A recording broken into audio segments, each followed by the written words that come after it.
राधे राधे। ओम नमः शिवाय।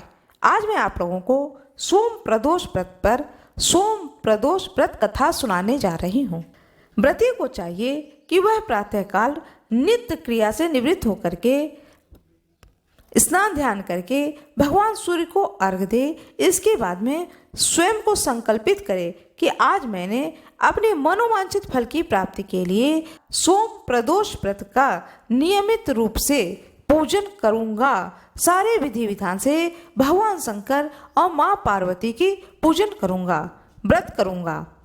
संकल्प करने के बाद में भगवान गणेश आदि देवताओं का पूजन करना चाहिए।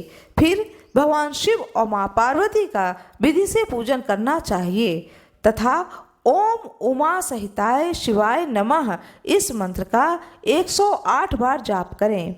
जाप करके भगवान शंकर की स्तुति करें। इस व्रत को जो कोई भी करता है भगवान की कृपा से उसके समस्त कार्य सिद्ध होते हैं। रोगी का रोग दूर हो जाता है, निर्धन को धन की प्राप्ति होती है, विद्यार्थी को विद्या की प्राप्ति होती है, जो संतान चाहते हैं उनको संतान का लाभ प्राप्त होता है। यदि कोई राजा इस व्रत को करता है तो उसके राज्य में प्रजा सभी प्रकार के सुखों में रहती है तथा महामारी, अकाल आदि का भय नहीं रहता है, वह शत्रुओं का नाश हो जाता है। राजा या कोई भी व्रती इस व्रत को करता है भगवान शिव और माँ पार्वती की कृपा से दीर्घ आयु को प्राप्त करता है तथा अंत में भगवान शंकर के परम धाम को प्राप्त करता है।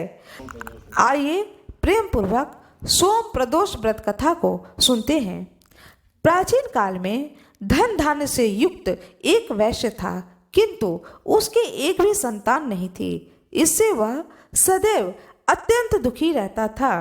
यह वैश्य प्रत्येक सोमवार को भगवान शिव जी का पूजन एवं व्रत करता था। भगवान का भोग लगाकर ही वह पत्नी सहित प्रसाद स्वरूप भोजन को ग्रहण करता था। उसकी भक्ति को देखकर माँ पार्वती ने भगवान शंकर से कहा कि यह वैश्य आपका अनन्य भक्त है, भक्ति पूर्वक आपकी पूजा करता है, आपकी आराधना करता है। कृपया करके आप इसके सारे दुखों को दूर कर दें। भगवान शंकर कहते हैं कि इस मेरे भक्त को संतान नहीं है, यह संतान चाहता है।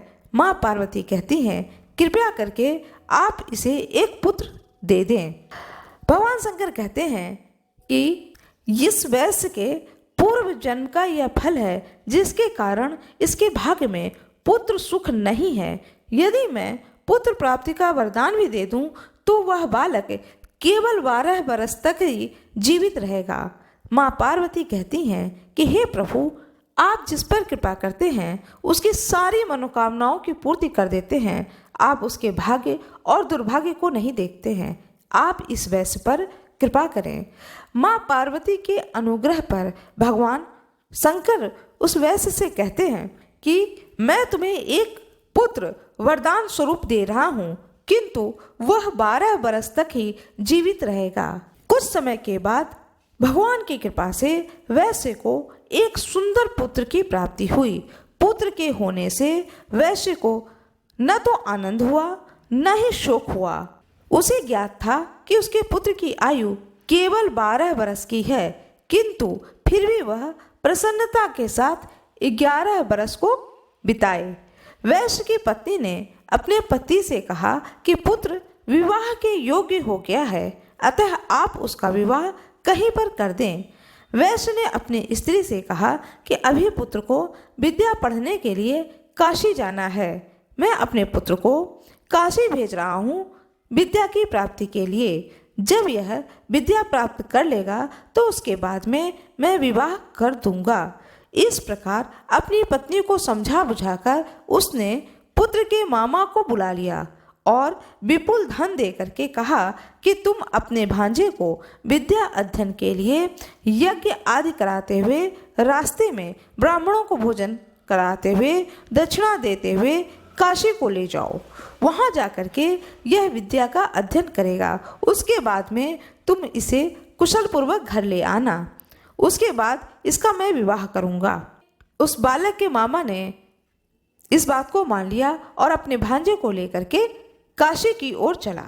लड़के का मामा अपने भांजे के साथ घर से विदा होकर वैश्य के बताए हुए रास्ते के अनुसार यज्ञ आदि करते हुए बालक के साथ एक नगर में पहुंचा। उसी दिन उस नगर के राजा की पुत्री का विवाह था। राजकुमारी बहुत ही रूपवती एवं गुणवती थी, किंतु जिस बालक के साथ उसका विवाह हो रहा था वह बालक एक आंख का काना था। वर का पिता इस कारण से बहुत ही चिंतित था। वर के पिता ने जब सर्वगुण संपन्न उस वैश्य पुत्र को देखा तो उसके मामा से कहा कि आप इस लड़के को कुछ समय के लिए मुझे दे दो तो आप मुझे पर बहुत बड़ी कृपा करेंगे। विवाह के बाद मैं इस कुमार को आपको सौंप दूंगा तथा पुरस्कार स्वरूप बहुत सा धन भी दूंगा। वर के पिता ने जब इस प्रकार कहा तो उस लड़के के मामा ने उस लड़के के पिता का कहना मान लिया और अपने भांजे को वर बनाकर मंडप में भेज दिया। राजकुमारी और वैश्य पुत्र का विवाह हो गया। वैश्य का जो पुत्र था उसने यह वृत्तांत सिंदूर दान के बाद वैश्य पुत्र लौटने लगा तो उसने राजकुमारी की साड़ी में अपना संपूर्ण वृत्तांत लिख दिया कि तुम्हारा विवाह हमारे साथ हुआ है और मैं अब विद्या प्राप्त करने के लिए काशी को जा रहा हूँ। जिसके साथ तुम्हारी विदाई होगी वह राजकुमार एक आंख का काना है और वह तुम्हें अपनी पत्नी बना करके तुम्हें अपने साथ अपने नगर को ले जाएगा। ऐसा उसने उस राजकुमारी की चुनरी पर लिख दिया। प्रातःकाल जब उस राजकुमारी की निगाह अपने उस चुनरी पर पड़ी तो वह पढ़ती है कि अरे इसमें यह क्या लिखा है। वह सारी बातों को जब पढ़ लेती है तब वह उस राजकुमार को देखती है कि सही बात है, यह राजकुमार एक आंख से काना है और वह समझ जाती है कि मेरा विवाह इस राजकुमार के साथ नहीं हुआ है, मेरा विवाह तो एक वैश्य कुमार के साथ हुआ है जो कि विद्या प्राप्त करने के लिए काशी की ओर चला गया है। इस बात को जान करके वह कन्या अपने माता पिता से सारी बात को बता देती है और कहती है कि मैं इस राजकुमार को नहीं जानती हूँ, क्योंकि इस राजकुमार के साथ तो मेरा विवाह हुआ ही नहीं है। माता पिता अपनी पुत्री की बात को मान करके राजकुमारी को अपने घर में रख लेते हैं, विदा नहीं करते हैं और वर पक्ष अपनी बारात को लेकर के लौट जाते हैं। उधर वैश्य कुमार काशी पहुंच करके विद्या अध्ययन करने लगा तथा उसके मामा ने यज्ञ करना शुरू कर दिया। जिस दिन 12 बरस पूरे हुए लड़के ने कहा कि आज कुछ शारीरिक कष्ट हो रहा है मामा, मैं कुछ देर के लिए आराम करना चाहता हूँ। ऐसा कह करके लड़का अपने बिस्तर पर जाकर लेट गया और थोड़ी देर बाद उस लड़के की वैश्य कुमार की मृत्यु हो जाती है। थोड़ी देर बाद मामा ने आकर देखा कि भांजे की मृत्यु हो चुकी है, जिसके कारण मामा बहुत ही दुखी हुए, किंतु उन्होंने निश्चय किया कि मैं यज्ञ को पूरा करने के बाद ही दूसरा कार्य आरंभ करूंगा। यज्ञ की पूर्ण आहुति होने के बाद जब सभी लोग वहां से चले गए तब मामा रोने लगे। देव योग से उसी स्थान से माता पार्वती और भगवान शिव निकल रहे थे। माँ पार्वती ने शिव जी से कहा कि यह कैसा करुण क्रंदन है, वहां पर चलकर देखना चाहिए।